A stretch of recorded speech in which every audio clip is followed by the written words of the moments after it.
Fillon edicioni 108 i Giro d'Italia, garës së famshme të ciklizmit që për herë të parë në histori do të zhvillojë 3 etapa në Shqipëri. Rreth orës 1:10 do të nisë etapa e parë nga Durrësi drejt Tiranës, e gjatë 160 kilometra në total.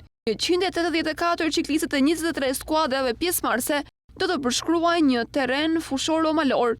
184 ciklistë do të përshkruajnë një itinerar që përfundon në kryeqytet, teksa policia e Tiranës ka rikujtuar edhe një herë akset ku ditën e premte të shtunë në 10 maj ndalohet parkimi dhe qarkullimi në fashën orare 8 mëngjesit deri në orën 18:00 të pasdites.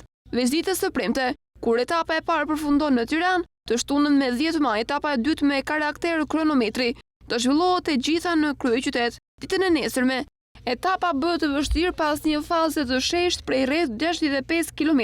Ngjitja e Gracenit përshkohet përpara se ciklistët të mbërrinë në Tiranë dhe të hyjnë në qarkun e fundit drejt finishit.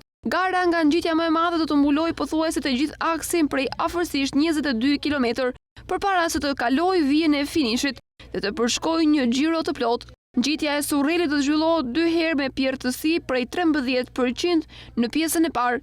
Kilometra e dytë, zbritja pas Surrelit, vjen në rrugë mjaft të gjëra qyteti. Dhe kilometrat e fundit, paksa zbritse deri në kilometrin e fundit. 500 metrat e fundit janë të drejta dhe krejtësisht të sheshta mbi asfalt me gjërësi 8 metra.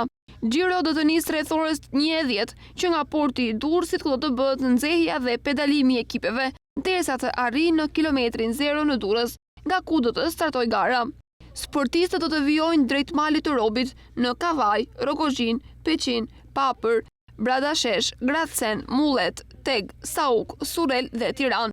Në Tiranë ato do të rrotullohen nga Surreli në rrugën Gjanfize Keko, drejt bulevardit Dëshmorët të Kombit, pastaj sërish në rrugën e Rexhekrit drejt Surrelit, në rrugën Gjanfize Keko dhe në bulevardin Dëshmorët të Kombit. Etapa e dytë do të jetë në Tiranë, ku gara nis që nga sheshi Skënderbej rreth orës 13:30 në drejtim të bulevardit Gjergj Fishta, pastaj nëpërmjet bulevardit Bajram Curri drejt sheshit Nën Tereza, në rrugën e Elbasanit drejt Saukut, rikthehet në bulevardin Bajram Curri nga ura e Brylit drejt bulevardit Dëshmorët e Kombit deri tek sheshi Nën Tereza, ku rreth orës 17:15 është parashikuar të përfundojë xhiroja, ndërsa etapa e tretë do të jetë në Vlorë, ku xhiro do të nisë rreth orës 13:15 nga Lungomare, ku do të bëhet nxehja dhe pedalimi i ekipeve derisa të arrijnë në kilometrin 0 në rrugën Demokracia, ku do të startojë gara.